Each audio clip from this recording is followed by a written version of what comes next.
Hello বন্ধুরা, আপনারা এই যে বাসটা দেখতেছেন এটাকে বলা হয় চাইনিজ বাস।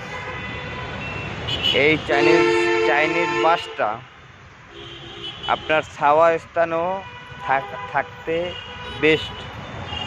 আপনি ছাওয়াতেও লাগাতে পারেন, প্লাস আপনি রোদে রাখতে পারেন, কিন্তু এটা রাখলে প্রচণ্ড পানি দিতে হবে, এটার গোড়া সবসময় ভিজে রাখতে হবে। তো এই গাছটা যখনকার কোনো স্থানে লাগাও গোল আকারের হয়। আপনি যে কোনো ডিজাইন একে দিয়ে আপনি যে কোনো শেপের যে কোনো ডিজাইনে আপনি নিয়ে আসতে পারবেন। হ্যাঁ, আপনার এই বাঁশের বৈশিষ্ট্য হয়েছে, আপনি যদি এটা লাগান এই সাইড দিয়ে প্রচণ্ড শাখা ছাড়তে থাকবে আর এ বড় হতে থাকবে। হ্যাঁ, এখানে বাঁশ আর একটা আছে, এটাও এটা হচ্ছে আপনার কালারিংটাই,